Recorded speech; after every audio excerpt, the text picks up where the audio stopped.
In the African culture and religious sector, marriage is a must, the end game to adulthood. But not everyone agrees with this anymore. And I wonder if it's a good thing or a bad thing.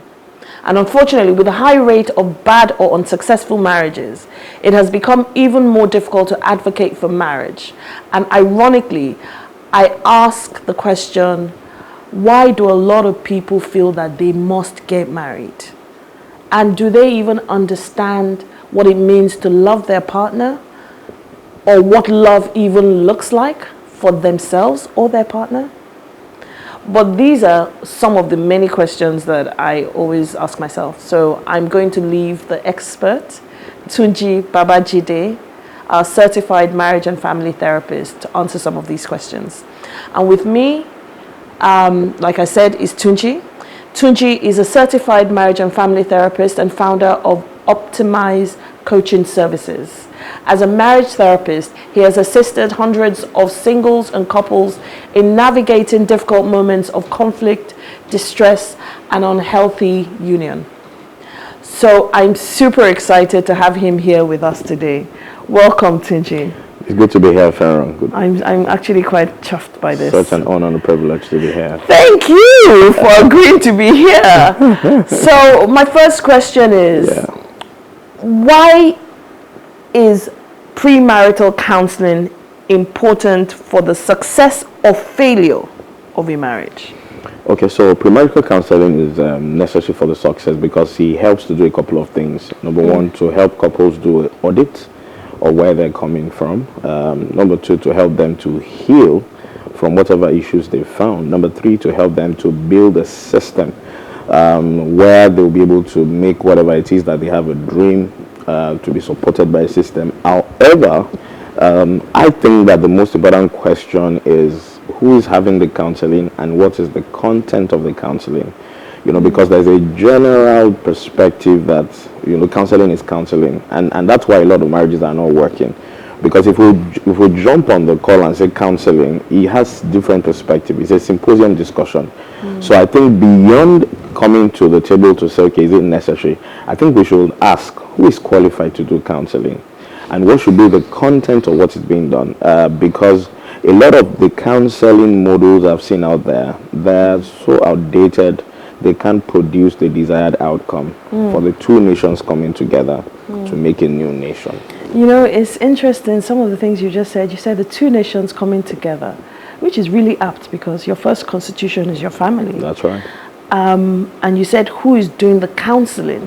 Yeah. So you had talked about premarital counseling being for audit purposes, healing purposes, and to build a family system. Building a system. Yes, because systems are predictable, emotions are not predictable. So a lot of people start their marriage hoping that they will turn out in a certain way. And sometimes they desire certain things, but they don't have the capacity to do it. So what I mean by system, you know, systems are very predictable. And, you know, because we don't have very healthy systems in Nigeria in almost all our sector, it reflects back to the marriage, because the marriage is the production center of the society. And if we're saying that the systems out there are not working, it's because the marriage isn't working.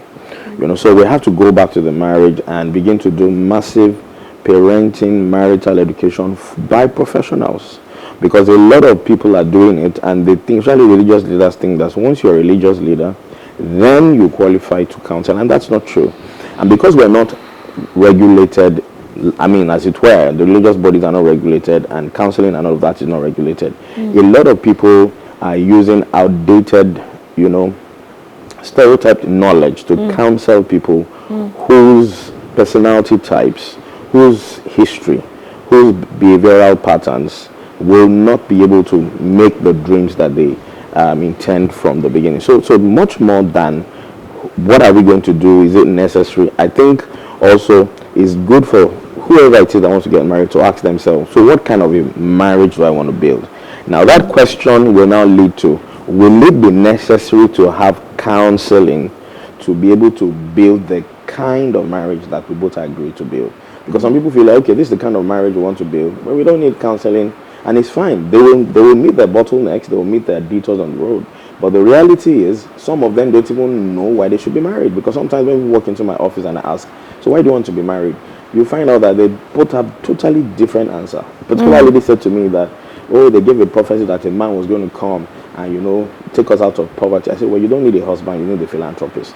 Another man had come to say, oh, I mean, I'm looking for to be able to marry someone that will be able to clean my house and cook for me. You don't need a wife. You just need a house help. Okay, so a lot of times there are belief clash, there are value clash, and they don't do, and in a lot of counseling, they don't do a beliefs alignment, they don't do a values alignment, they don't even do a values audit. So both parties have come as actors to come and act in a role that they don't have what it takes to make maybe the film director be satisfied with what they're doing. So because marriage is about scripting, is about, and you say a lot of the people that have gone ahead, you know, they garnish their drama and present it to singles like we're doing well in the name of jerseys and same color to outfits. I mean, the best of actors are not in Nollywood. They're in marriages. They're people who are acting up that things are fine. But yet they're troubled, they're not, you know, fine with their partner. And because of what society will say, they have chosen to just stay there in spite and despite their pain. Very unfortunate. So you said a lot, and I'm listening to you, and I'm like, all the questions that I was going to ask you, you just already answered all of them. But let me take you back to a couple of things. Okay. Religious bodies. Yeah. From what I see, and I may be biased, I may be incorrect, a lot of the premarital counseling happens through churches. Right. I don't think that's a good thing. What are your thoughts? Yeah, so I've also been an advocate of telling religious bodies that the fact that you're a pastor doesn't mean you qualify to counsel. Because counseling, marriage counseling, requires certain skills. It requires certain scientific approach. For example, if we're going to build a family system, you must be able to have, you know, psychometric tests that will help you know what personality. What's a psychometric test? Psychometric test is a test that's been put together by experts where you answer questions that will help you elicit whatever it is it was designed to elicit. For example, I do a personality assessment where the wife will take, the husband will take. I do a beliefs assessment. The wife will take, the husband will take. And even by not even going beyond that, you find out that there's a lot of belief clash. You know, because husband and wife really don't clash. I mean, they don't really fight. It's their values that clash. It's a value clash. All of these irreconcilable differences are largely because beliefs are clashing, values are clashing, and expectations are not met. You know, so it's much more beyond the fact that churches should do it or religious leaders should do it, but to also be able to say that, can the religious leaders be humble enough to put the married counselors to certain training, 21st century compliant training that requires scientific methods, that requires different tools, that requires certain knowledge, unbiased, that requires not just the stereotypes. So there can be a one-size-fits-all for counseling because there are different personalities that are coming on the table. So if that is not being done, I can guarantee you that the outcome will not fulfill the purpose, because the purpose of courtship is not to get married. The purpose of courtship is for you to find out if the person you are in the marriage or who you are attempting to have a union with can make it into the next level. So if you break up during courtship, the courtship did not fail, because the purpose was not even for you to be married, it was to test. So when people don't get that right from the beginning, they begin to feel, oh, Mr. X broke my heart, brother. I won't have my Yoruba demon broke my you know, I know it's all about unguarded and unmet expectations. You know, so it's all about the fact that maybe National Assembly or somewhere, we need to begin to regulate certain things, from the counseling to the coaching to the therapist, because if there are no carrots to dangle, every Tom, Dick and Harry will say they're qualified to counsel. And that's why we're having more divorce cases. And because church is also not measuring, they're not even aware that what they are imputing into counseling is not giving the desired outcome. Because, you know, we don't value data in this part of the world. But from the people I see, I can tell you, there's nobody that I have been able to help facilitate divorce or separation who didn't say they didn't do counseling. 98% of them had gone through counseling. So question is, why is it that even with all the counseling is ending out in a particular way? Okay, so to buttress that question, my question is now, pre-marriage, you said courtship is not necessarily for the purpose of getting married. Is for testing whether you people the can union even can work. So if you separate your ways in the process, the purpose has been met. Okay. And if you go ahead in the process, it also has been met. So what people expect is when we're in courtship, it should end marriage, not necessarily. So courtship doesn't fail when both of you did not make it work. Or So when to both of you that went premarital counseling part, Yeah. a lot of the religious bodies, let me not religious batch. A lot of people who want to get married, it's at the point at which they become engaged. Yeah. That they now start premarital counseling. Absolutely. Shouldn't it really be a case of, you know what, I want to get married in the future, so maybe let me start premarital counseling even as an individual on my own to understand myself, and then maybe to even determine when I'm with the potential candidates whether we're even compatible or not. Very true. So one of the things I found out in the last, especially after COVID, was that I began to have clients who would say to me, I want to come for premarital. I'm not engaged yet. I'm not even dating. I just want to be able to get myself equipped and heal, deal with do an audit of my childhood. Because a lot of people whose parents traumatized them, they carry that trauma, and they become desperate. So because, the most powerful person on any any negotiation table is the person who is willing to walk away without a deal. When an average person comes on the negotiation table, then they're like, no, it has to be Mr. X, or if I don't get him there, my life is finished, and all of that. So it comes back to very unclear expectations, because many people want the society to see them as being married, and they're not even dealt with their own history. They've not dealt with their own self-sabotaging pattern. They've not dealt with a number of things. So they come into the marriage, especially for women who didn't have a father figure. They come into the marriage and they're looking for their who father. had a father figure who wasn't quite a father figure. figure. It wasn't quite, yes. So they had father figures who were either physically present and emotionally distant, or totally absent. So that vacuum is there. So when they say, I'm out of school, I want to get married, they're actually looking for their father in their fiancé. And that relationship is dead on arrival. So I help ladies find their self-sabotaging patterns so that they don't repeat that vicious circle. Because, everyone has told me, I've dated 4 people, why is it that it's always like this? There's a pattern that you have to unlearn, that you have to heal from, and now be able to bring yourself out. In fact, data has it globally that people who have gone for premarital counseling, they are more very likely to make their marriages work than people who hadn't done any premarital coaching or therapy.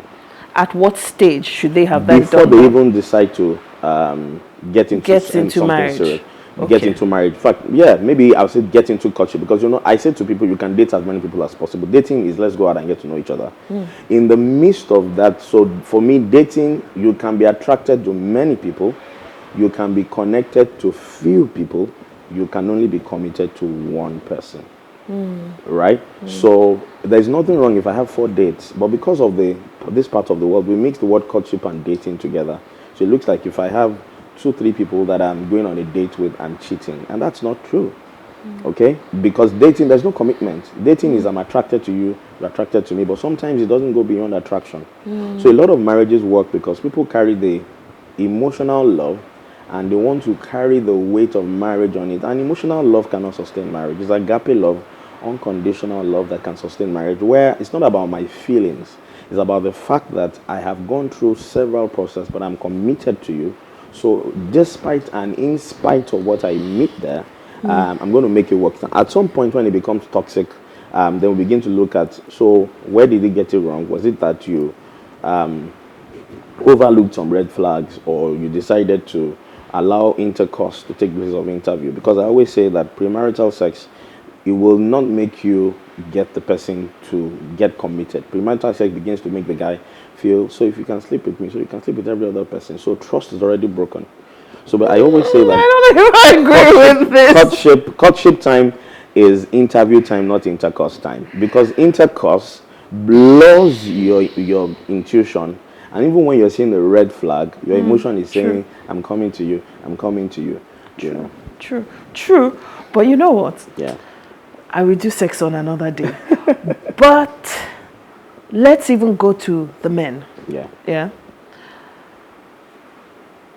A lot of men seemingly are averse to counseling, let alone premarital counseling. True. You know, and then when the marriage begins to have issues, it now seems to be left to the woman to do a lot of the shifting to fix it. Why is that? Okay, so we grew up, I mean, we're in a community or in a world where it's always looking like men, we hear things like men don't cry. Men should be the head of the family.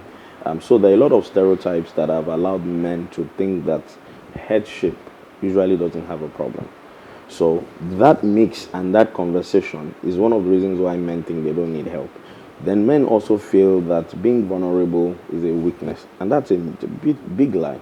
A lot of times I always say to men that when you are vulnerable is not a sign of weakness, it's a sign of strength, because seeking for help doesn't make you helpless. Seeking for help makes you smart, intelligent, and project you as someone who is willing to take in new knowledge to add to your old knowledge, and that's when we can say you are wise. Because there are several men who they carry their ignorance with arrogance. I call them confident, ignorant people. They don't even know. You know, when you know you are doing a vice, when you know you are deploying a vice, you begin to sit back. But a lot of them, they are even carrying out certain vices, and they're not even aware. So one of the first things is for massive education about men on learning the fact that seeking help is ego, is an African thing. Because I have clients, I mean, across the world, and I found out that some Western people are more warm to counseling, coaching, and therapy than the African community. So but that is changing, no? Well, gradually, because by 90, my staff was still doing me statistics since COVID. 92% of my clients have been women. The remaining 80%, when they pay for therapy, especially when it's marital distress, they usually pay so that I can rebuke their wife for them. So when they don't get that, they run away.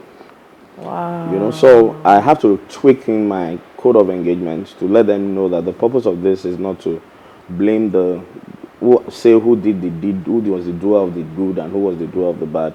Is to help you, number one, get a deeper understanding of why there's a conflict. Number two, to help you know your role in the conflict. Number three, to help you unlearn whatever has been sabotaging the marriage. So how do we then begin to create a holistic mindset shift for both the men and the women? So primarily religious organizations need to jump on that because churches, mosques, they need to have meetings where this is being taught, because there is a very stereotyped knowledge about the fact that it's women usually that need help. Women are the weaker vessels. You know, all of those narratives. But now it's been obvious that major marriages, the elephant in the room is oftentimes the man, because the woman is even willing to say, let me go seek help. Especially after separation, most times it's always a lot of work to get men to come on the table to say, okay, let's even do an analysis. Let's even say, okay, you are even biased about whoever is sitting in front of you. We have psychometric tests that can do a beliefs assessment, that can do a values assessment. And, I mean, systems don't lie. Tests don't lie. So when we see that your belief is that a man doesn't go to the kitchen, the wife believes that anybody who is hungry goes to the kitchen. Okay? You believe that a man should be in charge of everything in spite of the skills of the two parties in the marriage. The woman feels that let this, the better skilled person handle different things. Because sometimes we have men who are first world thinking men marry women who are third world. And you see, there would always be a clash of the two perspectives. When I say first world and third world, I mean maybe someone who is Western. In this home, we call each other by name. Here, you don't kneel down, you are disrespectful. Then they come together, then they begin to have belief clash. Then, some people feel, value, we need to give. I believe in giving. This other person feels, no, churches will take my money, so I don't want to give. So there are a lot of operating systems that they bring into the marriage, then when conversations now begin to get there, it now becomes a clash, and it looks like, man, we need to go our different ways because our beliefs are clashing, our values are clashing, and it looks like it's a stalemate for us at the moment. As usual, we've come to the end, but I want to ask one quick question. Okay. Where do we go from here in respect to, should premarital counseling be a must or not? And Yes, at what stage? premarital counseling must be a must. Then people who want to do premarital counseling must go for the proper training and to be better equipped with tools, assessments. That's the counselors. The counselors need to go for training and they need to be certified.